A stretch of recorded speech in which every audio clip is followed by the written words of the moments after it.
चलो, तो last class में हम लोग बर्ड सावर्ट्स लॉ के एप्लीकेशंस पढ़ रहे थे, तो उसमें हमने कुछ क्वेश्चंस किए थे अच्छे अच्छे। ठीक है, तो सबको समझ में आ गए होंगे और परेशान नहीं होना है, क्योंकि ये चैप्टर में थोड़ा विजुअलाइज करना ज़्यादा इंपॉर्टेंट है। फॉर्मूला याद करना, फिर उसको अप्लाई कैसे करना है, क्रॉस प्रोडक्ट की डायरेक्शन कैसे लेनी है, कब फील्ड्स ऐड करनी है, कब वो करनी है, कब कंपोनेंट भी लेने पड़ेंगे कभी कभी फील्ड्स के। ठीक है, वो सब जैसे इस फर्स्ट क्वेश्चन में जो मैंने दिया था, इसमें आपको दोनों की जो फील्ड आएगी उसके कंपोनेंट लेने पड़ेंगे। अब वो कैसे लेने हैं, ठीक है। सेकंड क्वेश्चन दिया था, ये बहुत लोगों ने कर लिया था, फर्स्ट भी बहुत लोगों ने किया था, पर जिनका नहीं हुआ वो देखो कि क्या गलती की हम लोगों ने। ठीक है, कैसे करना था, हमने कैसे किया। ठीक, तो मैं फिर से बताता हूं आपको, इस चैप्टर में मेन 4 चीजें हैं जो आपको पता होनी चाहिए अगर इस चैप्टर को अच्छे से करना है। पहली चीज तो आपको सारे के सारे फॉर्मूला आने चाहिए। अगर फॉर्मूला नहीं आए तो आप क्वेश्चंस नहीं कर सकते, ध्यान देना। ठीक है, चाहे वो वायर का फॉर्मूला हो, चाहे वो सर्कुलर आर्क का फॉर्मूला हो, कैसा भी हो, आपको फॉर्मूले आने चाहिए। दूसरी चीज, आपको क्रॉस प्रोडक्ट कैसे निकालता है वो पता होना चाहिए। डीएल क्रॉस आर, उससे जो डायरेक्शन आएगी that will be the direction of magnetic field. अब उसके मैंने ऑल्टरनेटिव भी आपको दिए थे, पाम रूल और सिर्फ फिंगर्स को कर्ल करके आप सर्कुलर के केस में बता सकते हैं। तो आपकी इच्छा है कि आपको कैसे करना है, क्योंकि अल्टीमेटली फील्ड के मैग्नीट्यूड के साथ डायरेक्शन भी आपको पता होनी चाहिए।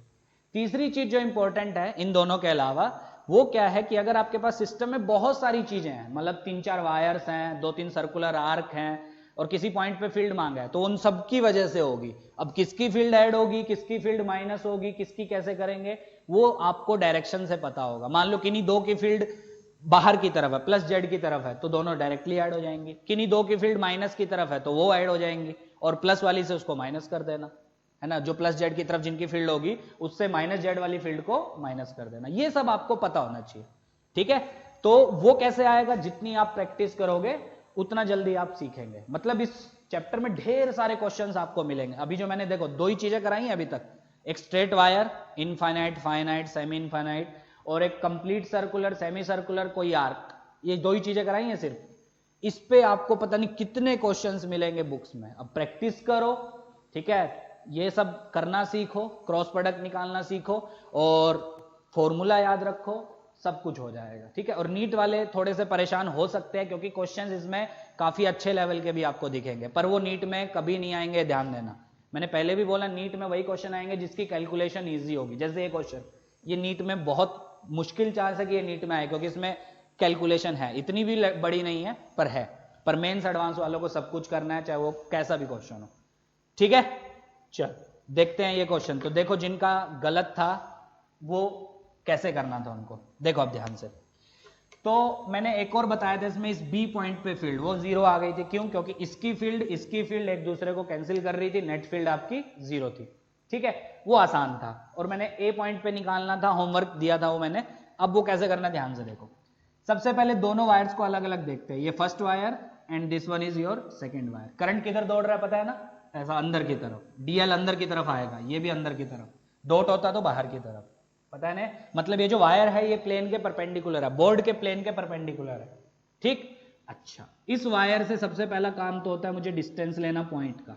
ठीक है, सिमिलरली इस वायर से ये, क्या ये 3 है, ये 4 है, क्वेश्चन में कल मैंने दिया था। तो ज्योमेट्री से निकालना, ये angle will be suppose sine theta, तो sine theta will be 3 upon ये 5, और साइन थीटा 3/5 किस एंगल पे होता है आपका, 37 डिग्री। तो ये एंगल आपका हो जाएगा 37 degree. Similarly this angle will B 37 degree. यहां तक समझ में आया सबको? साइन 37 कॉस 37 की वैल्यू पता होगी, क्योंकि फिजिक्स में बहुत बार यूज हुई है आपकी। ठीक है, अच्छा चलो सर, ये तो समझ में आ गया। अब बताओ फील्ड कैसे निकालोगे। तो फील्ड की एक खासियत है, मैंने पहले लेक्चर में बताया था कि this field, this dB, that is perpendicular to both dl vector and r vector. इस केस में डीएल आपका जेड एक्सिस के अलोंग है, माइनस जेड के अलोंग। तो फील्ड उसके परपेंडिकुलर, मतलब एक्स वाई प्लेन में अपने आप आ जाएगी। और एक्स वाई प्लेन में भी कैसे आएगी, इसके भी परपेंडिकुलर होने चाहिए। This will be your are vector, तो आर के भी परपेंडिकुलर होनी चाहिए। अब आर के परपेंडिकुलर 2 पॉसिबल डायरेक्शंस है, या तो ऐसी या ऊपर। अब इन दोनों में से कोई एक आपकी सही होगी, सही है। अब आधे बोलेंगे सर इसके परपेंडिकुलर ये लाइन होगी ना, नहीं, क्योंकि इन दोनों में एंगल 74 डिग्री है, और 2 परपेंडिकुलर लाइंस में एंगल 90 डिग्री आपका होता है, सही है। तो किधर होगी वो फील्ड, चलो निकालना आता है सबको, करो डीएल क्रॉस आर। डीएल अंदर की तरफ, आर जो मैंने रेड से बनाया बोर्ड पे, करो डीएल क्रॉस आर नीचे की तरफ। तो इसकी वायर 1 की वजह से ए पॉइंट पे फील्ड होगी ये, this is your B1। So B1 is basically magnetic field at point A due to wire 1। ठीक है, कैसी होगी? इस आर के 90 डिग्री पे होगी। ठीक है, अब इस आर के 90 डिग्री ये लाइन नहीं आएगी। आधे लोगों को डाउट होता है सर ये लाइन होगी, नहीं, ये 74 डिग्री पे है। ठीक, तो 90 डिग्री मतलब ये 74, तो ये 16 हो जाएगा आपका। ठीक है, थोड़ी और ज्योमेट्री लगाते हैं। देखो ये हॉरिजॉन्टल, ये वर्टिकल, ये टोटल एंगल होना चाहिए 90। अब ये 37, ये 16 क्यों आया पता है ना? क्योंकि आर वेक्टर के परपेंडिकुलर फील्ड जाएगी, तो 37 37 74, so this should be 16 degree. अब ये 16, तो ये कितना हो जाएगा? 37 16 53, तो this will be your 37 degree. So इस B1 का एक कंपोनेंट आएगा हॉरिजॉन्टल में, that will B B1 cos 37, और एक कंपोनेंट आएगा आपका वर्टिकल में, that will B B1 sin 37। अब सिमिलरली देखते हैं वायर 2 की वजह से फील्ड कितनी होगी और किधर होगी। देखो वायर 2 क्या अंदर, इसके लिए आर वेक्टर कैसा है आपका? Suppose this is dl vector and this is r vector, सही है? तो डीएल क्रॉस आर करो ऊपर की तरफ, मतलब इस आर के परपेंडिकुलर, ये तो खासियत है उसकी। और किधर होगी? दो पॉसिबल डायरेक्शंस है परपेंडिकुलर की, या तो ऊपर या नीचे। अब डीएल क्रॉस आर करो, देखो डीएल अंदर की तरफ, आर ये, तो डीएल क्रॉस आर ऊपर की तरफ आएगी। So this will be your B2 which will be perpendicular to this line, this are vector. समझ में आ रहा है? मैग्नेटिक फील्ड की खासियत समझो, वो डीएल के भी परपेंडिकुलर होनी चाहिए और वो आर के भी परपेंडिकुलर होनी चाहिए। और डीएल तो आपका इस क्वेश्चन में -z की तरफ है, तो उसके परपेंडिकुलर मतलब XY प्लेन, और XY प्लेन में ऐसे आएगी ताकि वो इस आर के भी परपेंडिकुलर हो। ठीक, अब ज्योमेट्री से चेक करना, this angle will also be 37 degree. ठीक है, आधे बोलेंगे सर ऐसा क्यों, तो मैं उनको बता देता हूं। देखो ये जो B2 है, ये इस आर वेक्टर के साथ टोटल 90 डिग्री एंगल बनाएगी। एग्री करते हैं सब लोग? मतलब this B2 should be perpendicular to this are vector, so ये टोटल एंगल आपको होना चाहिए 90 बराबर। अब ये 16 आ गया था, मैंने पहले से ही बताया, ये 37, तो टोटल 53, तो ये बचेगा आपका 37 डिग्री। कोई डाउट? ओके। सो B2 का कंपोनेंट हॉरिजॉन्टल में 37 डिग्री एंगल बना रहा है, तो B2 cos 37, और वर्टिकल में ऊपर आएगा, वेक्टर रिजोल्व करना आता है ना सबको, so this will be B2 sin 37। So B2 is basically magnetic field due to second wire, बराबर। अच्छा, अब अगर मैं B1 B2 का मैग्नीट्यूड निकाल लूं तो मुझे समझ में आएगा कि ये कैंसिल हो पाएंगे कि नहीं। सोचो, if magnitude of B1 and B2 are equal, क्या B1 sin 37 B2 sin 37 cancel हो जाएंगे? अच्छा, एक चीज आपने और नोटिस की होगी, सुनना आप ध्यान से। इस केस में हमने दोनों मैग्नेटिक फील्ड के कंपोनेंट लिए हैं। कल हमने जितने भी क्वेश्चन किए थे, किसी में फील्ड के कंपोनेंट की जरूरत नहीं पड़ी थी। क्यों? क्योंकि उनकी फील्ड बोर्ड के प्लेन के परपेंडिकुलर आ रही थी, सही है? तो किन्हीं दो की अगर +z में आ रही थी, हम डायरेक्टली ऐड कर रहे थे, किन्हीं की अगर -z में आ रही थी, उसको डायरेक्टली ऐड कर रहे थे। पर इसमें पंगा क्या है आज? इसमें आप करंट ही z की तरफ ले रहे हैं, तो आपकी फील्ड बोर्ड के प्लेन में आएगी, है ना? और एक देखो B1 ऐसी आ रही है, B2 ऐसी आ रही है, कोई रिलेशन नहीं है, तो डायरेक्टली तो ऐड हम नहीं कर सकते, बिकॉज वेक्टर क्वांटिटीज है। समझ रहे हो? अभी आधे को मन में डाउट होगा, सर कल तो हमने डायरेक्टली ऐड कर दी थी, आज नहीं कर रहे हैं, क्योंकि कल वो सारी की सारी फील्ड एक ही डायरेक्शन में थी, इसलिए हम डायरेक्टली ऐड कर पा रहे थे। पर आज B1 इधर है, B2 इधर है, तो हमको रिजोल्व करना ही पड़ेगा। ओके, चलो अब बात करते हैं B1 B2 के मैग्नीट्यूड की। So B1 is basically magnetic field due to this first wire. क्या ये इनफाइनाइट है? और इनफाइनाइट की वजह से फील्ड होती है μ0 into current which is I upon 2 pi into D which is perpendicular distance. अब क्या P का मतलब ये A पॉइंट का, this is your point A, क्या इस A पॉइंट का इस वायर से परपेंडिकुलर डिस्टेंस पता है आपको? अगर आपको बचपन में थोड़ा मैथ पढ़ा होगा तो ये वायर अंदर की तरफ है, Z एक्सिस के अलोंग। अब Z के अलोंग अगर है तो क्या यही आपका परपेंडिकुलर डिस्टेंस होगा? बिल्कुल। तो perpendicular distance will be 5, so this comes out to be μ0 I by 10 pi. Similarly B2 magnetic field due to this wire, क्या वो सेम होगी? क्योंकि डिस्टेंसेस आपके सेम है, so that will also be μ0 I by 10 pi. सही है? Infinite है तो 2 pi D perpendicular distance which will be 5 क्यों है? ये 3 ये 4। समझो, मुश्किल नहीं है, बस स्टेप बाय स्टेप आपको चलना है, फाइनली आपका आंसर एकदम सही आएगा। डायरेक्शन समझो, मैग्नीट्यूड समझो, बस सब हो जाएगा।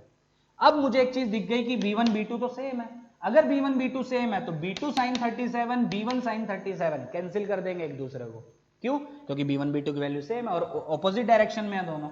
सो नेट फील्ड क्या बचेगी आपकी, बोलो। सो net field will B b1 cos 37 plus b2 cos 37. So cos 37 is basically 4 by 5. So b1 plus b2 mu naught I by 5 pi into 4 by 5. सही है, क्योंकि ऐड किया ना। So final answer is 4 mu not I by 25 pi, right direction में। देखो ना, दोनों add हो जाएंगे। तो ये था आपका आंसर। ठीक है, अच्छा क्वेश्चन है। फिर से नीट वाले लोग परेशान मत हो, इतनी बड़ी कैलकुलेशन उनके में नहीं आएगी, और वैसे भी इतनी बड़ी भी नहीं है कि आपको परेशान होना पड़े इसमें। ठीक है, कर लोगे? चलो अब आते हैं क्वेश्चन नंबर 2 पे। ये ज्यादा इजी था एज कंपेयर टू दैट, क्योंकि उसमें आपकी फील्ड के क्या लेने थे आपको, डायरेक्शन वगैरह, मैग्नीट्यूड वगैरह, मतलब कंपोनेंट वगैरह आपको रिजोल्व करने थे फील्ड के। ठीक है, पोज करना था, कर दीजिए। हेलो, चलो थोड़ा माइक का इशू है। चलो तो सेकंड क्वेश्चन पे आते हैं। तो ये पहले के कंपैरिजन में इजी है थोड़ा, ठीक है, क्योंकि इसमें आपको फील्ड के कंपोनेंट लेने की जरूरत नहीं है। उसमें आपको क्या था, b1 के भी कंपोनेंट लिया, b2 का भी आपने कंपोनेंट लिया, दोनों के कंपोनेंट आपने लिए। ठीक है, पर इसमें कंपोनेंट लेने की जरूरत नहीं है। क्यों? क्योंकि इसमें जो आपकी वायर्स हैं, चाहे वो स्ट्रेट हो चाहे वो आर्क हो, वो XY प्लेन में है। तो उनकी जो फील्ड आएगी, जैसे मान लो मैं इस सर्कुलर आर्क की बात करता हूं, तो इसकी फील्ड बाहर, इसकी फील्ड बाहर, इसकी फील्ड बाहर, इसकी फील्ड बाहर, इसकी फील्ड बाहर, सबकी फील्ड बाहर आ रही है। क्या डायरेक्टली ऐड कर सकते हैं? बिल्कुल। वो अलग बात है कि इस छोटी सर्कुलर आर्क की फील्ड अलग होगी एज कंपेयर टू इस जो बाहर की सर्कुलर आर्क है इसके, पर है तो दोनों की दोनों z डायरेक्शन में, तो डायरेक्टली आप ऐड कर सकते हैं। ठीक है, चलो तो हमसे सवाल पूछा था कि सेंटर पे फील्ड बताओ कितनी है, और ये r1 दी थी और बड़े वाली आपको r2 दी। तो अगर आप ध्यान से देखें, 1 2 3 4 5 6 7 8, ये जो 8 आपकी स्ट्रेट वायर्स है, क्या इनके एक्सिस पे सी पॉइंट है? बिल्कुल। और मैंने लास्ट लेक्चर में बताया था कि अगर आपका पॉइंट करंट कैरिंग वायर के एक्सिस पे है तो उसकी वजह से फील्ड आपकी क्या होगी, 0। तो इन 8 स्ट्रेट वायर्स की वजह से फील्ड कितनी होगी, 0। बची किसकी वजह से? सर्कुलर आर्क की वजह से। कितनी है? छोटे वाली 4, बड़े वाली भी 4, और क्या सब मिला के 360 डिग्री बनाएगी? बिल्कुल। और अरेंजमेंट देखो कैसा है, अरेंजमेंट ऐसा किया है उसने कि सबकी सब सेम एंगल आपकी फॉर्म कर रही है। दिख रहा है कि नहीं? देखो यहां तक ये हुई, उसके बाद बड़े वाली चालू हो गई, फिर छोटे वाली, फिर बड़े वाली। समझ रहे हो? तो मतलब एक आर्क कितना एंगल बनाएगी? क्या 360 डिवाइडेड बाय 8, क्योंकि 8 आर्क को मिलके बनाना है, तो एक आर्क बनाएगी आपका 45 डिग्री। सिमिलरली बड़े वाली कितना बनाएगी? 45 डिग्री। मतलब मुझे थीटा मिल गया। Theta is basically the angle formed by the arc eight the centre. सिखाया था लास्ट लेक्चर में, याद करो। अच्छा, तो अब सवाल उठता है, सर इसकी वजह से फील्ड बताओ। तो ये छोटे वाले की वजह से फील्ड बाहर, ये छोटे वाले की वजह से बाहर, ये छोटे वाले की वजह से बाहर, ये छोटे वाले की वजह से बाहर। तो net field due to smaller arcs, क्या एक की निकाल के इंटू 4 कर दें? बिल्कुल। एक की कितनी होगी बोलो? Mu not I by 2 r1 into theta by 2 pi, which is pi by 4 upon 2 pi. याद करो आर्क का जनरल फॉर्मूला, क्या पाई से pi cancel, so this will be mu not I by 16 r1, ये एक की वजह से, क्या इंटू 4 कर दें, so this will be mu not I by 4 r1, किधर? बाहर की तरफ। Similarly magnetic field due to larger, ठीक है, जो बड़े वाली आपकी आर्क्स है उनकी वजह से, that will be mu not I by 4 r2, कहां? वो भी बाहर। देखो ना, बड़े वाले की वजह से भी बाहर आपकी आएगी। सही है? क्या दोनों जेड के होंगे? क्या डायरेक्टली ऐड कर दे? बिल्कुल। So net field at C will be mu not I by 4 r1 plus mu not I by 4 r2। किधर होगी ये नेट फील्ड? बाहर की तरफ। ठीक है, आया समझ? तो ये दोनों क्वेश्चंस थे, और मेरे हिसाब से सेकंड क्वेश्चन जो है वो ज्यादा इजी था एज कंपेयर टू फर्स्ट। ठीक है ना? सेकंड में आपको कंपोनेंट लेने की जरूरत ही नहीं थी, फर्स्ट में कंपोनेंट आपको लेना पड़ता। ठीक है, तो यहां तक नोट करो। अब आगे थोड़ा थियरी पढ़ते हैं, फिर उसके बाद क्वेश्चंस करेंगे। चल ठीक है, तो प्रैक्टिस करो, प्रैक्टिस करोगे सारे तरह के क्वेश्चंस हो जाएंगे। ठीक है, इंजीनियरिंग वाले एचसीवी करना सोल्व करो, मेडिकल वाले अपनी सिंगेज करो सोल्व, तो सब हो जाएगा। ठीक है, चलो आगे बात करते हैं कि ये रिजल्ट हम पढ़ चुके हैं। एक अगर हमारे पास सर्कुलर वायर है जिसमें आई करंट दौड़ रहा है, उसकी वजह से सेंटर पे फील्ड पढ़ चुके हैं। तो सेंटर पे फील्ड आपकी कितनी आती थी? Magnetic field at center that is mu not I by 2r, अगर r इसकी रेडियस है। अगर वो r बाय 2 है तो r की जगह कितना हो जाएगा? r by 2। किधर होगी? सिंपली अपनी फिंगर्स को कर्ल करो, thumb will tell you the direction. तो किधर है वो? बाहर की तरफ। सो दिस मैग्नेटिक फील्ड ये आपकी बाहर की तरफ आएगी। ठीक है, कितनी आएगी? Mu naught I by 2r। हाँ, अगर ये सेमी सर्कल है या कोई आर्क है तब आपकी फील्ड की वैल्यू चेंज हो जाएगी। जनरल रिजल्ट भी हमने निकाला था, mu not I by 2r into theta by 2 pi. अब कभी कभी वो क्वेश्चंस में क्या बोलता है कि ऐसी ऐसी सर्कुलर वायर जो है इसके n टर्न्स है हमारे पास। ये अभी कितने टर्न है हमारे पास? एक ही टर्न है। अगर ऐसे ऐसे n टर्न्स है, ठीक है, तब फील्ड सेंटर पे कितनी हो जाएगी? That is mu not N I by 2r, क्योंकि एक टर्न की वजह से कितनी आई? Mu not I by 2r। ऐसे ऐसे n टर्न्स है क्या? Into n, so magnetic field will be mu not N I by 2r। ठीक है, तो ये रिजल्ट लिख लेना। If the circular arc consist of n turns then the magnetic field at center will be mu not N I by 2r, where r is the radius of each turn. ठीक है, ये question मिलेगा आपको कि circular coil के 100 turns, अब बताओ कितनी फील्ड है, तो इंटू 100 कर देना, एक की वजह से निकाल के इंटू नंबर ऑफ टर्न्स। ठीक है, कोई समस्या? चलो आगे बढ़े। चलो नेक्स्ट लिखो, बहुत इंपॉर्टेंट और थोड़ा समझना। ये पार्ट जो मैं अभी बताने जा रहा हूं ये बच्चों को सबसे हेडेक देता है, ये वाला पार्ट सबसे मुश्किल लगता है बच्चों को। ये वाला पार्ट क्या है? Magnetic field at the axial point of a ring. ये तो था सेंटर पे, एक्सियल पॉइंट पे फील्ड, जैसे याद करो इलेक्ट्रिक फील्ड हमने पढ़ी थी। ठीक है, अगर आपको याद हो that was K Q X upon are square plus x square की पावर 3/2, और वहां पे हमने देखा था r बाय रूट 2 पे फील्ड आपकी मैक्सिमम होती है, ग्राफ भी बनाया था एक, याद आया? सेम हम पढ़ रहे हैं magnetic field at the axial point of a current carrying ring. अब फील लेना थोड़ा सा, ठीक है, 3D को इमेजिन करना, देखना ध्यान से। सपोज ये मेरे पास एक रिंग है, ठीक, जिसमें करंट ऐसा दौड़ रहा है, आई करंट। रिंग की रेडियस कितनी है आपकी? r। इसकी वजह से मैं एक P पॉइंट पे फील्ड निकालना चाहता हूं which is eight a distance x from the centre of the ring. ठीक है, अब इस P पे फील्ड होगी किधर और कितनी होगी ये मुझे देखना। अब ध्यान से समझना, बहुत बहुत इंटरेस्टिंग है और बहुत लोगों को इसमें दिक्कत होती है समझने में। ठीक है, क्यों? क्योंकि थोड़ा सा इसमें आपको 3D इमेजिन करनी पड़ेगी। अब ये बोर्ड पे ऐसा बना है, समझ रहे हो? ये रिंग बोर्ड पे ऐसी बनी है, एक्चुअल में कैसी है? देखो ये ऐसी है, एक्चुअल में ये रिंग ऐसी है, इमेजिन करना अब 3D।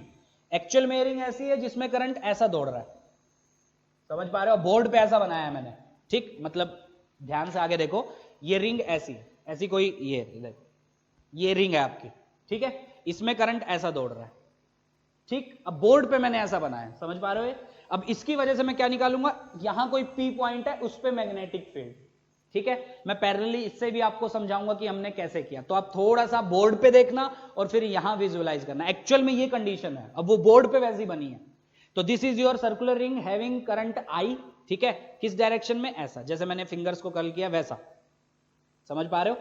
अब इसकी वजह से आप किधर फील्ड निकाल रहे हो? P पॉइंट पे फील्ड निकाल रहे हो, which is eight a distance x from the centre, ठीक। चलो अब देखो ध्यान से, तो सबसे पहला काम क्या? बॉयड-सैवर्ट्स लॉ लगाना। अब बॉयड-सैवर्ट्स क्या बोलता है? आपको एक छोटा सा एलिमेंट लेना पड़ेगा, करंट कैरिंग एलिमेंट। तो मैंने ये लिया एक करंट कैरिंग एलिमेंट, ठीक। अब ध्यान से विजुअलाइज करना, तो इससे P पॉइंट का डिस्टेंस, क्योंकि ये मुझे लगता है दैट इज स्मॉल r, फॉर्मूले में याद करो, फॉर्मूला क्या है? Mu naught I dl sin theta upon 4 pi small r का स्क्वायर, बॉयड-सैवर्ट्स लॉ, वही लगाएंगे हम, ठीक है। तो दिस स्मॉल r, क्या that will be under root r square plus x square, बिल्कुल कोई समस्या नहीं है। अब इसकी वजह से P पे फील्ड छोटी सी dB, कितनी? dB, वो कितनी होगी? Mu naught I dl sin theta upon 4 pi small r का स्क्वायर, विच विल बी इसका स्क्वायर। थीटा किसके बीच में एंगल होगा? dl वेक्टर और r vector, where r vector is ये वाला, डीएल से आपका पॉइंट की तरफ ये जो वेक्टर आएगा। अब इमेजिन करना, आधों को अब इसमें डाउट क्या होता है मैं बताता हूं। आधे लोग क्या बोलते हैं, सर डीएल ऐसा होगा, है ना, और आर आपका ऐसा है। चलो आप डीएल से आर की तरफ फिंगर्स को कर्ल कर दो, डीएल से आर की तरफ ऐसा, तो फील्ड आपकी बाहर आएगी, मतलब प्लस जेड की तरफ। ये बिल्कुल गलत है। अब ध्यान से समझो, बोर्ड पे वो ऐसा बना है पर एक्चुअल में वो ऐसा है, ऐसा ऐसा जब आप देखोगे और टॉप पे आपने एलिमेंट लिया तो डीएल ऐसा आएगा, ऐसा देखो ना, ऐसा करंट दौड़ रहा है, इमेजिन कर पा रहे हो, ऐसा करंट दौड़ रहा है, और तो डीएल जो आप लेंगे टॉप पे, ऐसा करंट दौड़ रहा है, तो टॉप पे जब मैंने एलिमेंट लिया डीएल ऐसा आएगा करंट की डायरेक्शन में, समझ रहे हो। देखो इधर ये आपका करंट कैरिंग वायर है, सर्कुलर वायर, मैंने टॉप पे एलिमेंट लिया और इसमें करंट मैंने ऐसा दौड़ाया, समझ रहे हो। तो जब मैं करंट ऐसा दौड़ाया या ऐसा मान लेते हैं, चलो ऐसा, ठीक है, जब टॉप पे आप एलिमेंट लोगे डीएल किधर होगा, देखो ये करंट है आपका ऐसा, तो करंट की डायरेक्शन मतलब ये होगा डीएल।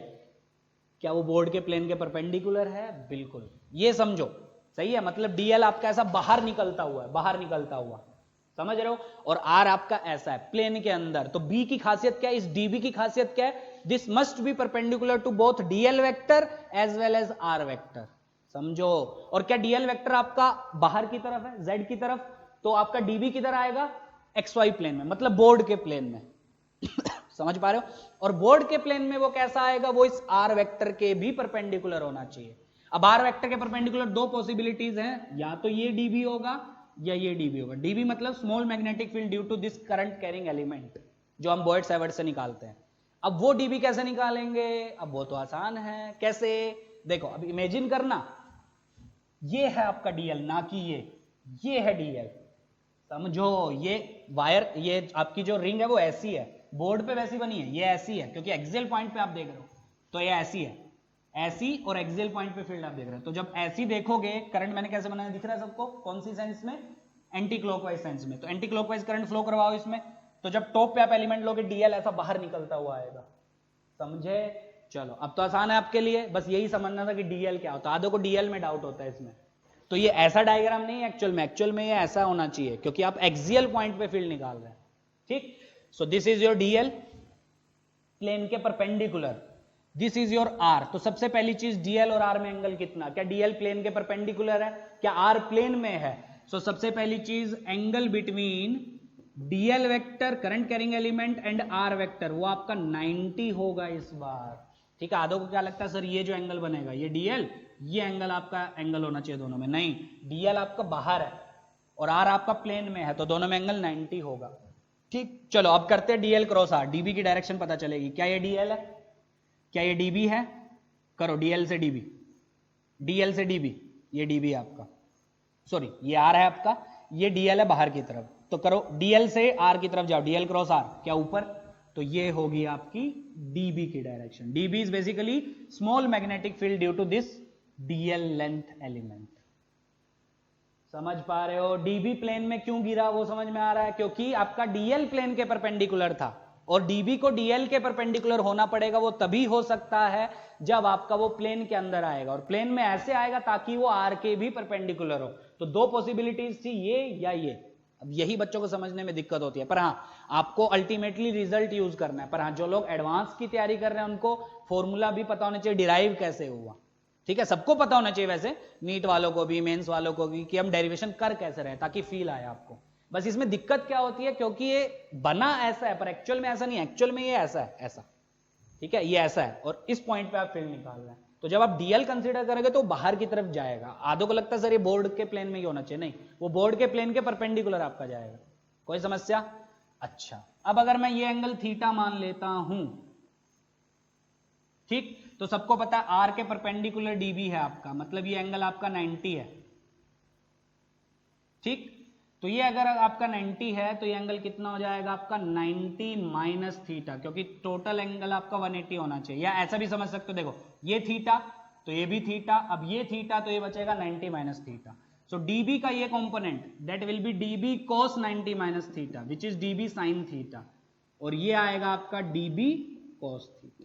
ये समझो हमने क्या किया, यहां तक कोई समस्या? तो एक हमने रिजोल्व कर दिया किधर, हॉरिजॉन्टल डायरेक्शन में, और एक हमने कर दिया वर्टिकल डायरेक्शन में, ठीक है। कंपोनेंट क्यों लिए, क्योंकि देखो इसका एक और एलिमेंट अब जब नीचे कंसीडर करेंगे उसकी वजह से फील्ड शायद कहीं और आएगी, है ना। अगर सेम डायरेक्शन में आ गई तो हम डायरेक्टली ऐड कर सकते हैं, पर अगर मान लो इसकी वजह से फील्ड की डायरेक्शन कहीं और आई तो क्या रिजोल्व करना ही पड़ेगा? बिल्कुल। हमने एक करंट कैरिंग स्ट्रेट वायर पढ़ी थी अगर याद हो आपको, तो उस करंट कैरिंग स्ट्रेट वायर में हमने कंपोनेंट नहीं लिए थे क्योंकि सारे छोटे छोटे एलिमेंट्स की फील्ड बाहर की तरफ या अंदर की तरफ आ रही थी, तो डायरेक्शन सेम थी, इसलिए हमने डायरेक्टली सॉल्व कर दिया था कंपोनेंट लिए बिना फील्ड के। पर इसमें कंपोनेंट लेने पड़ेंगे, जैसे हमने आज का फर्स्ट क्वेश्चन किया। समझ पा रहे हैं यहां तक? अब लिखते हैं इस dB की वैल्यू। So this dB is basically magnetic field due to this current carrying element, और एक करंट कैरिंग एलिमेंट की वजह से field Biot Savart's law that is mu not into current which is I into dl, जो मैंने dl माना, into sine theta angle between dl and r which is 90, है ना, अपॉन डिस्टेंस का स्क्वायर, मतलब 4 पाई डिस्टेंस का स्क्वायर। डिस्टेंस किसके बीच में? dl और r के बीच में, तो इसका square that is r square plus x square. ये आ गया, साइन 90 आपका 1 हो जाएगा। अच्छा, अब एक ये भी एलिमेंट हम नीचे ले लेते हैं, है ना। इसकी वजह से क्या ये होगा आपका आर वेक्टर? बिल्कुल, आर वेक्टर मतलब डीएल से जो पी पॉइंट को ज्वाइन कर रहा है वो वाला वेक्टर। चलो अब इसके लिए डीएल क्रॉस आर करके देखते हैं, इसके लिए डीबी देखते हैं किधर है। अगर वो सेम डायरेक्शन में तब हम डायरेक्टली ऐड कर देंगे, कंपोनेंट लेने की जरूरत नहीं है। देखते हैं वो डीबी होगी किधर। चलो अब ध्यान से समझना, ठीक है। आधे लोग अभी से चक्कर खाने लगे होंगे, देखो अब ध्यान से। अच्छा, पहली चीज तो डीएल किधर होगा? प्लेन के परपेंडिकुलर, क्योंकि ये वायर ऐसी है जिसमें ऐसा करंट फ्लो कर रहा है, तो जब आप नीचे एलिमेंट लोगे तो करंट अंदर जाएगा, मतलब डीएल वेक्टर की डायरेक्शन अंदर। टॉप पे लिया था तो बाहर आई थी, समझ पा रहे हो? और जब बॉटम पे लोगे तो डीएल वेक्टर की डायरेक्शन अंदर, क्योंकि ये ऐसा है। ऐसा इमेजिन करो, ये बोर्ड पे ऐसा दिख रहा है आपको। आधे लोग बोलेंगे सर बोर्ड पे मतलब ये ऐसा बना है तो डीएल ऐसा होना चाहिए, करंट की डायरेक्शन। नहीं, वो तो आप बोर्ड के प्लेन में ही बना दिए, ये ऐसा है एक्चुअल में। तो जब नीचे देखोगे तो नीचे डीएल वेक्टर अंदर की तरफ आएगा आपका, समझ पा रहे हो? चलो, अब इसकी वजह से फील्ड क्या बोर्ड के प्लेन में आनी चाहिए, क्योंकि डीएल के परपेंडिकुलर होगा, और डीएल के परपेंडिकुलर मतलब बोर्ड के प्लेन में, क्योंकि डीएल आपका जेड एक्सिस के अलोंग है। ठीक है, मैं लिख भी देता हूं, डीएल वेक्टर इज बेसिकली ये आपका perpendicular to plane of board है। ठीक, तो डीबी कैसा होगा? वो आर वेक्टर के परपेंडिकुलर आपका होना चाहिए। तो आर वेक्टर क्या ये है? अभी मैं क्या कैलकुलेट कर रहा हूं? इस छोटे से एलिमेंट की वजह से मैग्नेटिक फील्ड, क्योंकि मैं देखना चाहता हूं कि इसकी वजह से मैग्नेटिक फील्ड और इसकी वजह से सेम डायरेक्शन में है कि अलग अलग है, समझ रहे हो? अच्छा, तो इसकी वजह से मैग्नेटिक फील्ड आर के परपेंडिकुलर, दो पॉसिबल डायरेक्शंस, एक ये एक ये। अब कौन सी होगी देखते हैं। अब ध्यान से देखो, ज्योमेट्री से अगर ये एंगल थीटा है तो एंगल भी कितना होगा? थीटा, क्योंकि सारी वैल्यूज सेम है आपकी। ठीक है, ये दूरी भी मैंने कितनी, ये x है आपकी, ये r है, तो ये भी r और ये x, सही है। अच्छा, तो dB देखते हैं किधर है। अब देखो dl क्रॉस r कैसे लगाना, ध्यान से समझना। देखो dl अब किधर होगा? देखो ये रिंग है, बॉटम पे हमने एलिमेंट लिया है, तो ये करंट दौड़ रहा है, तो बॉटम पे जब आप देखोगे तो dl अंदर की तरफ जाएगा, तो दिस इज बेसिकली dl। ऐसा नहीं है, dl आपका ये होगा, ये क्या है आपका r, दिख रहा है ये r, और dl किधर आपका? अंदर की तरफ। तो किधर से किधर जाना है आपको? dl से r की तरफ, dl से r की तरफ आपको जाना है। अब dl से r कैसे जाएंगे? बोलो किधर आएगी आपकी फील्ड? dl से r नीचे की तरफ, मतलब ये होगी आपकी db। अरे आया, किसके परपेंडिकुलर? r वेक्टर के परपेंडिकुलर। कैसे डिसाइड किया? dl cross r, dl r, dl से r नीचे की तरफ, और नीचे की तरफ कैसे आएगी? इस r के परपेंडिकुलर। अरे आया समझ? अच्छा, अब फिर से ये dB है, थोड़ा सा अच्छा बना लेते हैं। ये dB किसके परपेंडिकुलर? r के। जैसे ये dB इस r के परपेंडिकुलर था। अब ये 90, ये थीटा, तो दिस विल बी थीटा। यही होगा क्या? या ऐसा कर सकते हैं, ये टोटल एंगल आपका 180 होगा, तो ये थीटा गया, ये 90, सो this is basically 90 minus theta, है ना। सो dB का ये कंपोनेंट क्या? dB cos 90 minus theta which will B dB sin theta, और एक आएगा नीचे की तरफ मतलब vertically, that will B dB cos theta. दिख रहा है सबको? अब एक चीज ध्यान दो, अब आपको एक चीज दिख रही होगी कि इसकी वजह से जो छोटी सी फील्ड dB है और इसकी वजह से जो छोटी सी फील्ड dB है, किस पॉइंट पे? P पॉइंट पे, वो दोनों सेम होंगी। क्यों? Mu naught same, I same, dl छोटा, दोनों dl लिया आपने, दोनों में एंगल 90 होगा दोनों केसेस में, और डिस्टेंस ये भी r है ये भी x है, तो डिस्टेंस भी सेम होगा। तो this dB is basically same. अगर ये dB सेम है तो क्या dB cos थीटा कैंसिल होंगे, मतलब इस कंपोनेंट की जो वर्टिकल की फील्ड है उसको कैंसिल कर रहा है इस करंट एलिमेंट की वर्टिकल की फील्ड, क्योंकि इस करंट एलिमेंट की वर्टिकल में फील्ड ऊपर आ रही है और इसकी नीचे, तो ये तो कैंसिल हो गए। ठीक, ये समझ में आता है, कैंसिल हो गए। और ये दोनों क्या हो रहे हैं आपके, ऐड हो रहे हैं, dB sin थीटा ऐड हो रहे हैं आपके। तो नेट कितनी, क्या 2 dB sin थीटा? नहीं, ये तो आपने दो ही एलिमेंट पकड़े हैं, क्या ऐसे सबकी dB sin थीटा ऐड होगी? समझ रहे हो, जो मतलब आप जितने भी कंपोनेंट कंसीडर करोगे क्या सबका dB sin थीटा ऐड होता जाएगा? So net field at P, क्या that should be integration dB sin theta? बिल्कुल, वेयर dB इज छोटी सी magnetic field due to this dl length element जो हमको बॉयड-सैवर्ट से आती है। अरे आया, मैं फिर से एक बार रिपीट कर दूंगा, एक बार डेरिवेशन हो जाने दो, फिर से एक बार रिपीट करूंगा ताकि आपको और क्लियर, क्योंकि बच्चों को इसमें बहुत डाउट होता है, बहुत, मतलब लास्ट तक डाउट रहता है कि सर ये कंपोनेंट कैसे लिए, डीबी की डायरेक्शन कैसे ली, डीएल कैसे आया, वो मैं फिर से रिपीट करता हूं, भले ही आज एक लेक्चर इस पर चला जाए कोई वो नहीं, ठीक है। अच्छा, डीबी इज बेसिकली छोटी सी field due to this DL, वो तो हम निकाल चुके बॉयड-सैवर्ट से, बोलो कितनी, mu not I D L sine 90 which is 1 upon 4 pi are square plus x square into sine theta. क्या साइन थीटा विल बी ये अपॉन ये, है ना, ऑपोजिट मतलब आर, ध्यान से देखो मैंने थीटा क्या लिया था, upon hypotenuse that will be under root r square plus x square. So this comes out to be mu not I r, सब कुछ कांस्टेंट, 4 पाई कांस्टेंट, अंदर बचा dl upon are square plus x square की power 3/2, 1 plus half 3/2। कोई समस्या? क्या x constant है? बिल्कुल, क्योंकि P पॉइंट का डिस्टेंस सेंटर से कितना है वो तो फिक्स है ना आपका, और R एक कांस्टेंट है, क्या ये भी बाहर आ जाएगा? बिल्कुल। So that is mu not I r upon 4 pi are square plus x square की पावर 3/2। किसका इंटीग्रेशन? डीएल आपने माना था छोटे से टुकड़े की लेंथ, क्या इसका इंटीग्रेशन पूरे रिंग की लेंथ? बिल्कुल, और पूरे रिंग की लेंथ कितनी होगी? 2 pi R. So this will be basically 2 pi r. So this comes out to be mu naught I r into dl का integration 2 pi r upon 4 pi r square plus x square की power 3/2।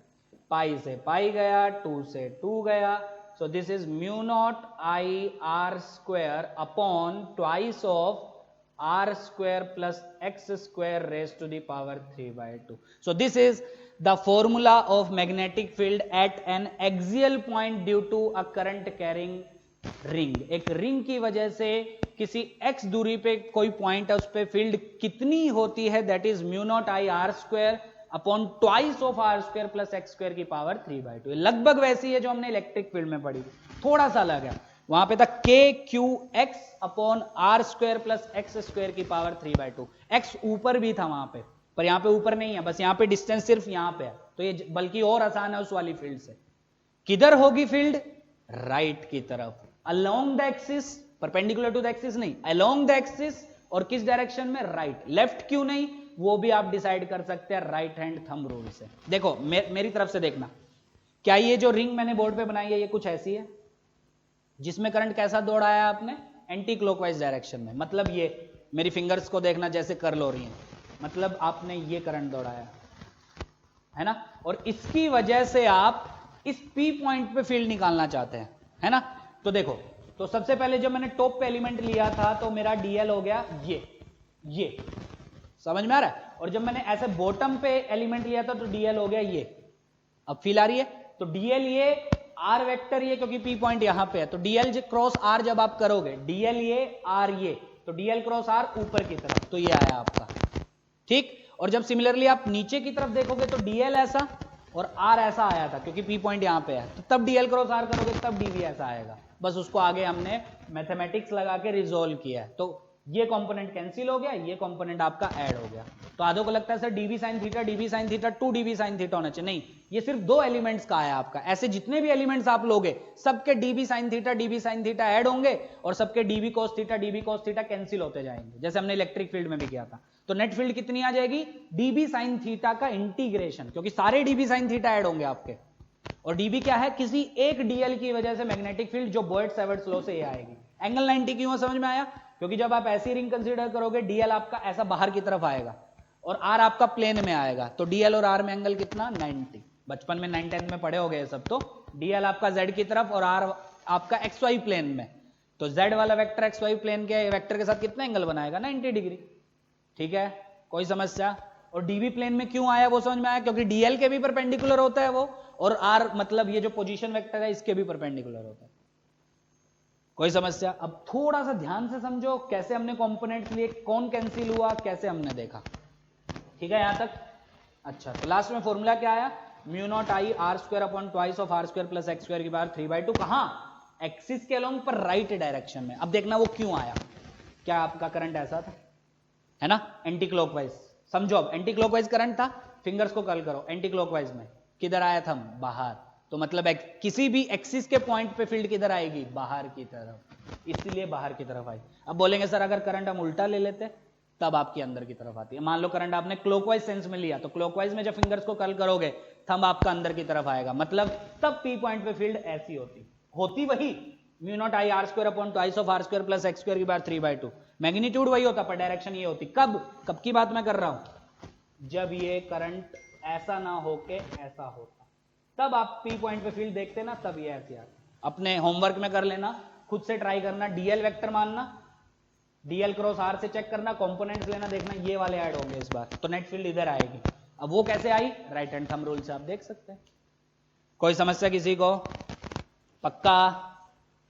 अरे आया समझ? आज सिर्फ यही करेंगे, वैसे आज मैं सोलेनॉइड भी करवाने वाला था, चलो कोई नहीं, सोलेनॉइड और एम्पियर सर्किटल लो ये कल करेंगे, और कल ही खत्म हो जाएगा एम्पियर सर्किटल लो। बहुत बड़ा नहीं है एम्पियर सर्किटल लो, छोटा सा ही है आपका। ठीक है, तो कल के लेक्चर में आपका एम्पियर सर्किटल लो खत्म हो जाएगा। परसों हम लोग स्टार्ट करेंगे force on a moving charge, तो एकदम प्लान के अकॉर्डिंग चल रहा है, कोई टेंशन नहीं है। एक दिन पीछे भी हुआ तो कोई प्रॉब्लम नहीं है, पर हाँ समझ में आना चाहिए, ऐसा नहीं कि हम आगे बढ़ते जा रहे हैं और आपको ये समझ में नहीं आ रहा।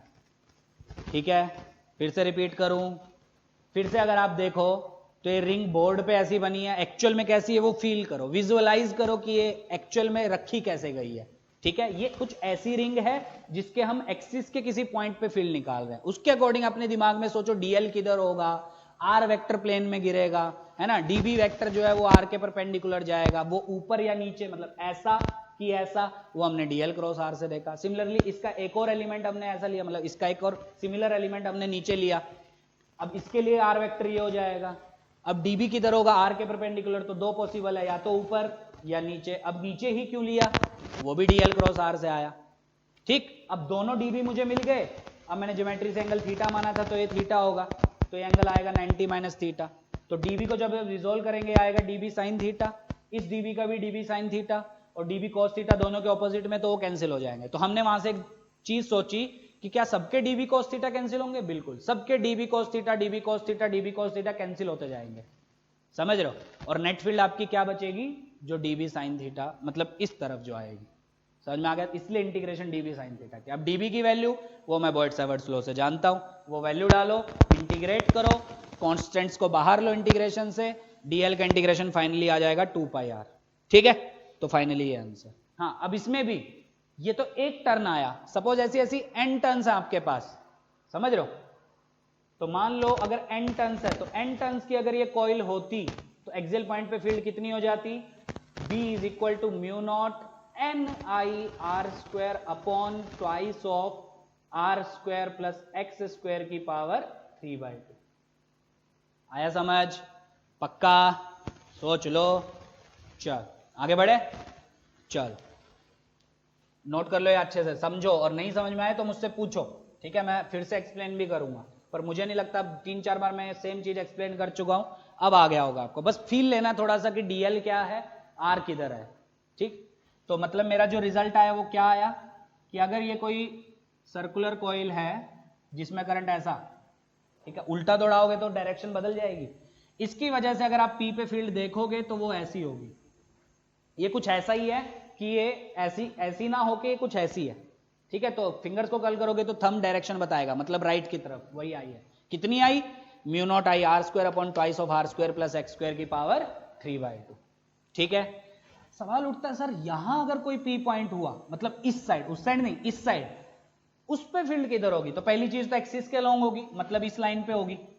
अब इस लाइन पे सर ऐसी होगी कि ऐसी होगी, तो हमेशा कैसी होगी, जो उधर डायरेक्शन आई है, मतलब राइट की तरफ। तो यहां पे भी जो फील्ड आएगी वो राइट की तरफ ही आएगी, उल्टी नहीं आएगी। और कितनी आएगी, वही आएगी। अगर ये x दूरी पे है तो फील्ड का मैग्नीट्यूड वही रहेगा, डायरेक्शन वो भी वही होगी जो यहाँ पे है। ठीक, ये होमवर्क है, ये मुझे कोई डीबी के कंपोनेंट रिजोल्व करके मुझे सेंड करेगा कि नेट फील्ड इधर ही आ रही है, इधर नहीं आ रही है। हिंट देता हूं, जब आप यहां पे डीएल कंसीडर करोगे तो डीएल किधर आया था आपका, बाहर की तरफ, ऐसी है ना ये रिंग। तो जब टॉप पे देखोगे बाहर की तरफ, बहुत बार अब मैं बता चुका हूं। और ये आपका आर वेक्टर है ना। तो थोड़ा सा हिंट देता हूं, चलो मैं, ये हो गया, थोड़ा सा हिंट क्या, पूरा ही हो जाएगा वो। डीएल बाहर की तरफ, टॉप की बात कर रहे हैं तो डीएल बाहर की तरफ, आर आपका ऐसा दिख रहा है, आर ऐसा ब्लैक से जो मैंने बोर्ड पे बनाया है। तो डीएल क्रॉस आर करो, देखो सबसे पहली चीज तो डीबी की दो पॉसिबल डायरेक्शंस है आर के परपेंडिकुलर, तो या तो ये या ये। अब इसमें से कोई एक सेलेक्ट होगी, वो कैसे होगी, डीएल क्रॉस आर से। So this is basically dl vector and this is your are vector, ये वाला। तो डीएल बाहर की तरफ और आर आपका ऐसा दिख रहा है। क्या करना है आपको, DL cross R, DL cross R, DL से आर की तरफ, क्या नीचे आएगा, बिल्कुल। तो ये हो जाएगी आपकी डीबी की डायरेक्शन। अब देख के ही आपको समझ में आएगा, हाँ ये डीबी है तो एक कंपोनेंट ये आएगा, एक ये आएगा। ठीक, अब इसी का एक भाई नीचे भी होगा सिमिलर एलिमेंट, ठीक है, उसके लिए आर वेक्टर क्या ये हो जाएगा। अब उसके लिए डीबी की दो पॉसिबल डायरेक्शंस, या तो ये, क्योंकि इस आर के परपेंडिकुलर होना पड़ेगा, तो या तो ये। अब वो कैसे आएगी, वो डीएल क्रॉस आर करो तो चेक करना, ये नहीं आएगी, वो आएगी आपकी ये वाली। अब इस डीबी का एक कंपोनेंट ये, एक कंपोनेंट नीचे, सॉरी एक कंपोनेंट ये और एक कंपोनेंट ऊपर इस डीबी का, तो ये और ये आपस में फिर से कैंसिल और नेट ये ऐड हो जाएगी, तो नेट फील्ड यही आएगी। तो मतलब किसी भी करंट कैरिंग सर्कुलर कॉइल की वजह से उसके एक्सिस के हर एक पॉइंट पे फील्ड की डायरेक्शन सेम होती है, विच will be given by this rule. मतलब फिंगर्स को सिंपली कर्ल कर लो और जो आपकी थंब आएगा वही आपको डायरेक्शन बताएगा, और हर पॉइंट पे सेम डायरेक्शन होगी, चाहे वो यहां हो चाहे वो यहां हो। ऐसा नहीं होगा कि सर यहां पे अगर राइट में है तो यहां पे लेफ्ट में हो जाएगी, क्या, नहीं, हर एक पॉइंट पे फील्ड सेम डायरेक्शन में आएगी। वो आप डीएल क्रॉस आर से थोड़ा मैथमेटिक्स लगा के वेक्टर को रिजोल्व करके सीख सकते हैं। या जिसको ज्यादा कंफ्यूजन हो रही है वो सिर्फ याद रखो कि एक एक्सियल पॉइंट पे फील्ड, चाहे वो इस साइड हो चाहे वो उस साइड हो, दोनों जगह फील्ड आपकी सेम डायरेक्शन में आएगी। That direction can be given by this rule. मतलब ये कर्लिंग ऑफ फिंगर्स, फिंगर्स को कर्ल करो करंट की डायरेक्शन में, थंब आपको ऑटोमेटिकली डायरेक्शन बताएगा। करंट आप उल्टा ले लेते, अभी तो मैंने ऐसा लिया, करंट अगर आप ऐसा ले लेते तब फील्ड पी पे इधर आती और इस पे भी इधर आती, सेम डायरेक्शन में। समझ में आया। तो डायरेक्शन आपको डायरेक्टली कर्लिंग ऑफ फिंगर से ही करनी है, फिंगर्स को कर्ल करो, थंब डायरेक्शन बता देगा। ठीक, मैग्नीट्यूड कितना होगा, that will be mu not I are square upon twice of are square plus x square की power 3/2 at a distance x की बात हो रही है। ये थोड़ा सा अलग है इलेक्ट्रिक फील्ड से। इलेक्ट्रिक फील्ड की वैल्यू आई थी K Q X upon twice of, मतलब ट्वाइस नहीं आया था, R square plus x square की पावर 3/2। समझ में आ रहा है। यहां पे x है ही नहीं ऊपर, सिर्फ x कहां पे है, नीचे, सही है। और वहां पे फील्ड मैक्सिमम कहां आई थी, डिफरेंशिएशन करके हमने निकाला था r/√2 पे। क्या यहां पे कुछ ऐसा होगा, नहीं। ध्यान से देखो, x सिर्फ नीचे है, और जब आप x बढ़ाते जाओगे, x मतलब पॉइंट का डिस्टेंस सेंटर से, क्या ये वैल्यू बढ़ेगी, ये वैल्यू बढ़ेगी तो फील्ड आपकी घटेगी, चाहे वो राइट साइड देखो चाहे वो आप लेफ्ट के किसी पॉइंट पे देखो। मतलब सेंटर से जैसी आप दूर जाएंगे रिंग से तो आपकी फील्ड लगातार कम होगी, और जैसी x इंफिनिटी होगा, क्या नीचे इंफिनिटी बन जाएगा, तो आपकी फील्ड जीरो हो जाएगी। मतलब माइनस इंफिनिटी पे, माइनस साइन क्या इंडिकेट करता है, लेफ्ट साइड, मतलब इसको मैंने जीरो माना, तो लेफ्ट साइड जब आप जाएंगे तब भी आपकी फील्ड जीरो हो जाएगी इंफिनिटी पे, और राइट साइड भी इंफिनिटी पे जीरो। और इंफिनिटी से जब आप रिंग के पास आएंगे तो लगातार आपकी फील्ड बढ़ेगी क्योंकि x कम होता जा रहा है। सिमिलरली यहां से जब आप दूर जाएंगे तो क्योंकि x बढ़ रहा है तो फील्ड आपकी घटती जाएगी, क्योंकि x देखो बढ़ रहा है तो फील्ड आपकी डिक्रीज होगी। मतलब यहां से मैं एक चीज बोल सकता हूं, ये किसका फॉर्मूला है, मैग्नेटिक फील्ड का। तो यहां से मैं एक चीज बोल सकता हूं, as x increases magnetic field decreases. ठीक है, मतलब जैसे जैसे आप सेंटर से दूर जाएंगे आपकी मैग्नेटिक फील्ड जो है वो डिक्रीज करती जाएगी। तो मैक्सिमम कहां होगी, सेंटर पे। ठीक है, तो 2-3 पॉइंट्स मैं लिख रहा हूं। Field will be maximum at centre, field जो है वो सेंटर पे मैक्सिमम होगी। ठीक है, थोड़ी वॉइस आ रही है, चल तो थोड़ा आज वॉइस का इशू है, तो कुछ भी समझ में ना आए तो मुझे मैसेज कर देना। ठीक है, वैसे समझ में आएगा, बीच बीच में कहीं 10-12 सेकंड के लिए हुआ है। तो कहाँ पे थे हम लोग? हाँ, हमने एक्सियल पॉइंट पे मैग्नेटिक फील्ड निकाली थी, that was mu not I are square upon twice of are square plus x square की पावर 3/2। ऐसे ऐसे n टर्न्स हुए तो मल्टीप्लाइड बाय n, सिंपल। ये तो एक की वजह से है ना, ऐसे ऐसे अगर n टर्न्स है आपके r रेडियस के तो कितने हो जाएंगे? Mu not N I are square upon twice of are square plus x square की पावर 3/2। इसमें और इलेक्ट्रिक फील्ड के रिजल्ट में हमको एक डिफरेंस दिखा कि वहां पे x सर ऊपर भी आता था, है ना, नीचे तो आता ही था x, ऊपर भी आता था। यहाँ x ऊपर है ही नहीं, मतलब ये ज्यादा आसान है, क्योंकि आपको सिर्फ x नीचे से ही देखना है कि क्या चेंजेस हो रहे हैं आपके। तो जैसे जैसे x बढ़ेगा तो डिनोमिनेटर बढ़ेगा, तो मतलब b की वैल्यू डिक्रीज होगी, मतलब जैसे जैसे आप सेंटर से दूर जाएंगे फील्ड लगातार डिक्रीज होगी आपकी। ठीक है, माइनस इन्फिनिटी पे भी जीरो, माइनस साइन का मतलब लेफ्ट की तरफ, ठीक है, सेंटर से, और प्लस साइन का मतलब राइट की तरफ। तो राइट में भी जाओगे तब भी फील्ड बढ़ेगी, घटेगी, और लेफ्ट में जाओगे तब भी फील्ड डिक्रीज होगी, और इन्फिनिटी पे जाके जीरो। तो मैक्सिमम कहां होगी? सेंटर पे। So B will be maximum at the centre, और वो कितनी होती है वो हम पहले ही कर चुके, that is mu not I by 2r। याद आया? अच्छा, क्या इससे भी आएगा? अगर ये मैंने सही डिराइव किया है तो इससे x0 डाल के क्या फील्ड सेंटर वाली मिलेगी? बिल्कुल, x0 मतलब सेंटर से डिस्टेंस जीरो, मतलब आप सेंटर की ही बात कर रहे हैं। डालो x0, क्या r स्क्वायर की power 3/2 that will B r cube. तो r स्क्वायर से नीचे का r क्यूब कैंसिल, तो वो नीचे r बचेगा, that will be mu not I by 2r। बिल्कुल सही। तो क्रॉस चेक भी हो गया, हमने जो सारे कंपोनेंट लिए थे तो उसमें कुछ गलती तो नहीं हुई थी? कोई गलती नहीं है, एकदम सही रिजल्ट हमने डिराइव किया। बस आप बार बार, चाहे आपको 10 मिनट लगे, आप उसको समझो, डीएल वेक्टर कैसे लिया, डीबी की डायरेक्शन कैसे ली, रिजोल्व कैसे किया, समझो। नहीं भी समझ में आएगा तो अल्टीमेटली तो आपको रिजल्ट यूज करना है, समझ रहे हो? तो एक चीज ध्यान देना, उस इलेक्ट्रिक फील्ड और इस मैग्नेटिक फील्ड में डिफरेंस क्या है? वो electric field plus minus r by root 2 पे मैक्सिमम थी, क्योंकि उसमें x ऊपर था तो हमने डिफरेंशिएशन करके निकाला था, पर इसमें x ऊपर नहीं है, सिर्फ नीचे है। तो डायरेक्टली मुझे दिख रहा है कि जब x 0 होगा तभी ये मैक्सिमम होगी, मतलब मैग्नेटिक फील्ड जो है वो सर्कुलर कॉइल के सेंटर पे सबसे ज्यादा होती है। जब आप सेंटर को छोड़ के आगे निकलेंगे, चाहे वो आप राइट में जाएं चाहे वो आप लेफ्ट में जाएं, फील्ड कंटिन्यूअसली डिक्रीज करेगी। ठीक है, और कैसी डिक्रीज करेगी? थोड़ा अजीब सा फंक्शन है, लिनियरली नहीं, एक्स स्क्वायर की पावर 3/2 लगी है। तो ग्राफ अगर कभी मांगे, वैसे पूछेगा नहीं, हाँ, पर एडवांस वालों के लिए इंपॉर्टेंट है, फील्ड वर्सेस किसका ग्राफ? एक्स। तो ग्राफ कुछ ऐसा होगा, समझना थोड़ा सा। This will be your graph of magnetic field versus x. Magnetic field का एक्स के साथ ये ग्राफ होगा आपका। ठीक है, सबसे ज्यादा फील्ड कहां होगी? सेंटर पे। कितनी होगी? Mu not I by 2r। Minus infinity पे 0, प्लस इंफिनिटी पे 0, और कंटिन्यूअसली जैसे जैसे x आपका बढ़ता जाएगा, देखो ना x बढ़ रहा है इधर, कंटिन्यूअसली फील्ड डिक्रीज करेगी। सिमिलरली यहां पे भी x बढ़ रहा है, डिक्रीज करेगी। पर दोनों में डिफरेंस क्या है? ये x पॉजिटिव मतलब रिंग के राइट साइड जा रहे हो, ये x नेगेटिव मतलब रिंग के लेफ्ट साइड जा रहे हो। ठीक है, और b दोनों केस में क्या होंगे? सेम डायरेक्शन में, इसलिए दोनों मैंने देखो ऊपर बनाया, अदरवाइज तो मैं नीचे बनाता। दोनों मैंने ऊपर क्यों बनाया वो समझ में आ गया? क्योंकि चाहे आप लेफ्ट में जाओ चाहे आप राइट में जाओ, दोनों जगह फील्ड की डायरेक्शन सेम होती है। ठीक है, कोई डाउट? तो ये हो गया आपका एक्सियल पॉइंट पे मैग्नेटिक फील्ड की डायरेक्शन और मैग्नीट्यूड कितना होता है। ठीक है, तो अभी हमारे पास कुल 12-13 मिनट है, तो मैं कुछ क्वेश्चंस लिखता हूं। अभी तक हमने जो पढ़ा सोलेनॉइड अभी नहीं करेंगे, वो कल ही करेंगे। तो अभी तक जितना हमने पढ़ा उस पर मैं कुछ क्वेश्चंस बोर्ड पे लिख रहा हूं, प्रैक्टिस करो, और कुछ होमवर्क दूंगा उसको ट्राई करना। ठीक है, ताकि आपको क्लियर हो कि चीजें आती कैसी हैं और उसको सोल्व कैसे करना। ठीक है, तो अभी बोर्ड पे कुछ क्वेश्चंस आपको मिलेंगे तो उसको देखना।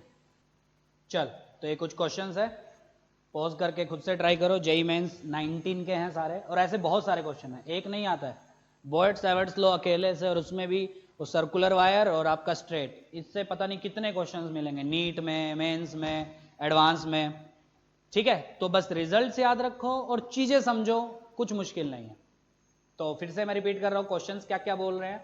पहला क्वेश्चन बोल रहा है कि ए बी एक स्ट्रेट वायर है जिसकी लेंथ 6 सेंटीमीटर है, जिसमें 5 एम्पियर करंट दौड़ रहा है राइट की तरफ। इसकी वजह से आपको एक पी पॉइंट पे फील्ड निकालनी है, डिस्टेंसेस आपको दिए हुए हैं 5, 5। ठीक है, ऑप्शंस हैं, और क्वेश्चन में एक चीज और दी थी जो मैंने नहीं लिखी है, यूज म्यू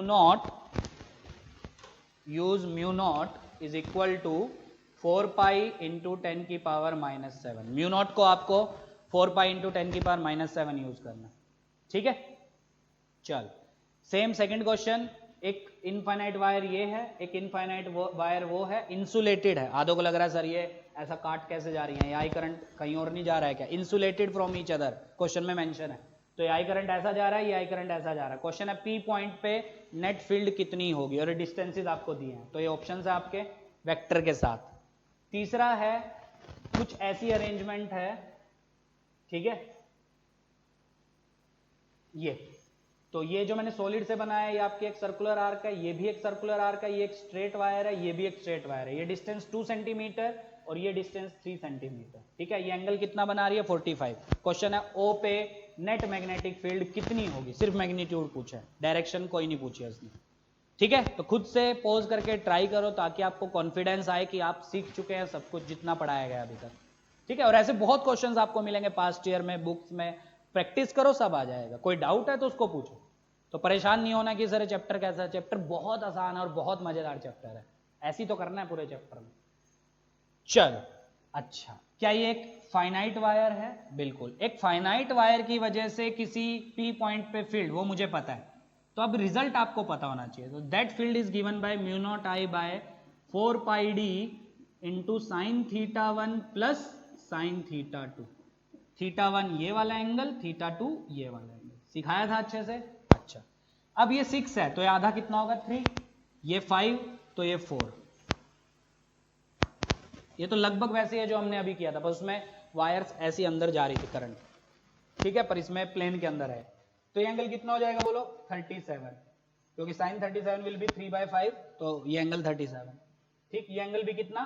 37, मतलब मुझे थीटा 1 थीटा 2 मिल गए 37। अब एक फॉर्मूला मैंने बताया था कि ये जब भी आप यूज करें तो थीटा 1 थीटा 2 के साइन कैसे डिसाइड करना है। देखो इस परपेंडिकुलर लाइन के ऑपोजिट साइड है, बिल्कुल, तो सीधे साइन प्लस लेके आपको सोल्व करना है। पर अगर दोनों सेम साइड हुए तो थीटा 1 को प्लस, थीटा 2 को माइनस, कल के लेक्चर में मैंने अच्छे से सिखाया, ठीक है।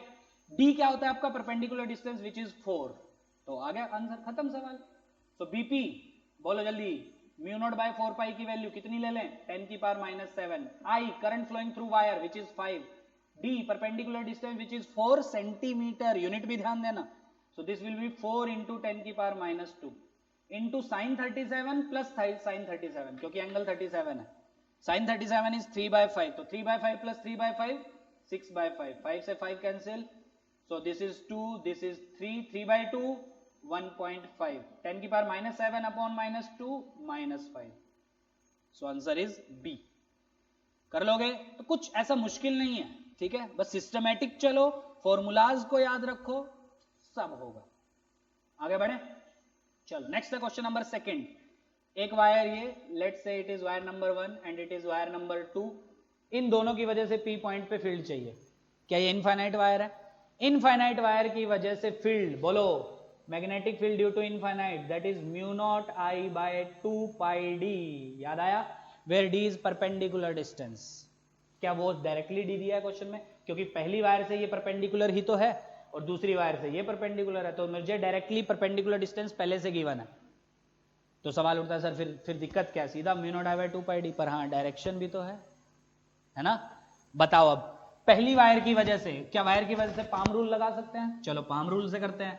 थंब को करंट की डायरेक्शन में और फिंगर्स को आउटस्ट्रेच करो आर वेक्टर की डायरेक्शन में, आर उधर होगा ना, तो पाम आपको डायरेक्शन बताएगा, मतलब अंदर, अंदर मतलब माइनस के कैप, बिल्कुल, तो माइनस के कैप। तो ये फील्ड आएगी आपकी mu naught I by 2 pi D minus के कैप, ठीक है। सिमिलरली इसकी वजह से फील्ड, तो थंब को लो, ठीक है, और अपना ये जो है डायरेक्शन देखो, ठीक है, आ रही है, ठीक है। So this will be your DL vector, this will be your are vector. So DL vector और ये आपका आर वेक्टर। सेकंड के लिए देखो, DL vector R vector, DL cross R किधर आएगी? बाहर, सही है। कितनी आएगी? बोलो बोलो बोलो, mu not I by 2 pi D, बाहर मतलब प्लस के कैप, यही समझना था आपको। इसमें डीएल क्रॉस आर किधर आ रहा है? अंदर, और इसमें डीएल क्रॉस आर आ रहा है बाहर, मतलब इसकी वजह से पी पे फील्ड बाहर और वायर 1 की वजह से पी पे फील्ड अंदर, और मैग्नीट्यूड सेम क्योंकि दोनों इनफाइनाइट है और दोनों से परपेंडिकुलर डिस्टेंस सेम है। तो नेट फील्ड जब ऐड करोगे तो क्या दोनों कैंसिल कर जाएंगी, सो नेट फील्ड विल बी 0। तो ये सब चीजें आपको समझनी है। देखो ये समझ जाओगे तो मतलब आपको मैग्नेटिज्म बहुत आसान लगे, कुछ है ही नहीं उसमें। ठीक, तो लास्ट क्वेश्चन, ओ पे मैग्नेटिक फील्ड आपको निकालनी है। अब ओ पे मैग्नेटिक फील्ड कैसे निकालोगे, पूरा अरेंजमेंट देखते हैं। तो एक तो ये, सेकंड ये, थर्ड ये, फोर्थ ये, और तो कुछ है ही नहीं। अच्छा, अब ऑप्शन सामने है, खुद से ट्राई करो जिसको समझ में आ गया। 4 की वजह से, क्या 4 एक स्ट्रेट वायर है और स्ट्रेट वायर के एक्सिस पे ओ पॉइंट है। सिमिलरली 2 एक स्ट्रेट वायर है और उसके एक्सिस पे ओ पॉइंट है। क्या इन दोनों की वजह से फील्ड 0? क्योंकि एक स्ट्रेट वायर की वजह से एक्सिस पे कोई भी अगर पॉइंट है उस पे फील्ड हमेशा आपकी कितनी होती है, 0। पढ़ चुके हैं ना। हाँ, तो बची किसकी वजह से, इस 1 which is a circular arc and 3 which is also a circular arc. 1 की वजह से किधर होगी बोलो, फिंगर्स को कर्ल करो, thumb will tell you the direction, बाहर। तो 1 की वजह से फील्ड आएगी बाहर। 3 की वजह से भी बाहर आएगी क्या, शायद नहीं, क्योंकि 3 में जब आप फिंगर्स कर्ल करोगे, और राइट हैंड की करनी है, लेफ्ट की मत करना। 3 में जब आपने फिंगर्स को कर्ल किया, थंब किधर आ रहा है, अंदर, मतलब 3 की वजह से ओ पे फील्ड अंदर, मतलब ये कुछ ऐसा ही तो है। ये आर्क है और ये ओ है जिसमें करंट ऐसा दौड़ रहा है, तो ऐसी तो आएगी अंदर। और ऊपर वाली कैसी है, ये। अब इसमें फिंगर्स को जब कर्ल करोगे ये तो बाहर, तो इसकी वजह से फील्ड बाहर, इसकी वजह से अंदर, तो डायरेक्टली ऐड नहीं होंगी क्योंकि ऑपोजिट डायरेक्शन में फील्ड आ रही है। सो B1 कितनी आएगी बोलो, B1 is field due to this wire, this circular wire. कितनी होती है एक सर्कुलर आर्क की वजह से, μ0I/2R। R इज रेडियस, क्या इस वायर के लिए 3 होगी, बिल्कुल, एंड दैट इज 3 सेंटीमीटर, तो 3 × 10⁻⁻²। सही है, μ0I/2R into θ/2π, theta 45 degree which is π/4 upon 2π। So this comes out to be μ0I/4 into 2 8 1648 into 10⁻²। किधर, बाहर की तरफ। ये चीजें समझो कैसे किया मैंने, ठीक है, मुश्किल नहीं है कुछ भी, बस प्रैक्टिस मांगता है ये चैप्टर। Similarly B3 is field due to this circular arc, कितनी होगी बोलो, ये भी एक आर्क है। सो μ0I/2R, इसकी रेडियस 2 + 3 5 सेंटीमीटर इंटू थीटा, वो भी 45 सबटेंड कर रही है, upon 2π। So this is μ0I/8 16 into 5 which is 80 into 10⁻², और किधर, अंदर, अंदर मतलब क्रॉस। क्या दोनों के लिए μ0 सेम, बिल्कुल। क्या दोनों के लिए I सेम, बिल्कुल। कितना था, 10 एम्पियर, ठीक है। बस डिफरेंस क्या है, इस 80 में, इस 48 में। क्या 48 जो है वो इसमें है, तो 1/48 और 1/80 कौन बड़ा होगा, ऑब्वियसली 1/48, मतलब बाहर की फील्ड ज्यादा है एज कंपेयर टू इस अंदर की फील्ड से। So net field at O, क्या that can be written as B1 - B3, या आप किसी में से किसी को भी कर दो, नेगेटिव आ जाएगा मतलब आपने गलत किया, समझ रहे हो। सो B1 - B3 करो, μ0I into 10⁻² into 1/48 minus 1/80। अब आगे कर लोगे सॉल्व, μ0 की वैल्यू डाल देना 4π 10⁻⁻7, I इज गिवन एज 10 10⁻3, और ये एलसीएम कितना आ जाएगा आपका 240 शायद, तो 48 ये जाएगा 5 पे, माइनस 80 जाएगा 3 पे, 5 - 3 2, 2/2 40, 1/120, सो 4π/120 इंटू 10⁻⁻4, 4 से गया कितना 30, और अप्रोक्सीमेटली ये 3 होता है आपका, मतलब 3.14 होता है पर अप्रोक्सीमेटली 3 बोल सकते हैं। तो 3/30 1/10, 10⁻⁻4/10, तो अप्रोक्सीमेटली 10⁻⁻5, क्योंकि कोई और ऑप्शन आसपास नहीं है, ठीक है। 1.5 आने का चांस ही नहीं है, क्योंकि अगर आप इसको 3.14 भी लेंगे तो 3.14/30 0.10 कुछ तो आएगा, तो वो तो 1.5 तो बन ही नहीं सकता आपका, तो आंसर क्या आएगा आपका ए ऑप्शन, ठीक है। तो ऐसे ही आपके क्वेश्चन है इस चैप्टर में, अच्छे से उनको करो, प्रैक्टिस करो, कोई भी समस्या हो उसको पूछो, ठीक है। और आज के लेक्चर में थोड़ा वॉइस का प्रॉब्लम हो सकता है, तो अगर समझ में ना आए तो मुझसे पूछो कि सर ये क्या बोला आपने, ये समझ में नहीं आया, पर मुझे लगता है वो आ गया होगा। बीच में कभी कभी हुआ है ऐसा, ठीक है। तो अच्छे से पढ़ो। कल के लेक्चर में हम लोग देखेंगे सोलेनोइड की वजह से फील्ड कितनी होती है, ठीक है, क्या होता है सोलेनोइड वो देखेंगे। फिर हम पढ़ेंगे एम्पियर सर्किट लॉ। ऑलमोस्ट कल ही खत्म हो जाएगा एम्पियर, नहीं तो परसों तो हर हाल में हो जाएगा, ठीक है। तो यहां तक अच्छे से समझो, कोई समस्या हो तो उसको पूछो, ठीक है। क्वेश्चंस अब मैं देना स्टार्ट करूंगा इस चैप्टर के, उसकी प्रैक्टिस करो, क्योंकि बिना प्रैक्टिस के इस चैप्टर के क्वेश्चन आपसे नहीं होने वाले। डायरेक्शंस, मैग्नीट्यूड, है ना, कब ऐड होंगे, कब कंपोनेंट लेके करना पड़ेगा, वो सब आपको प्रैक्टिस से ही समझ में आएगा। समझ पा रहे हो? तो बिना प्रैक्टिस के ये चैप्टर नहीं आएगा, तो प्रैक्टिस करो जितनी की जाए, और कोई समस्या है तो उसको पूछो और परेशान नहीं होना, ठीक है।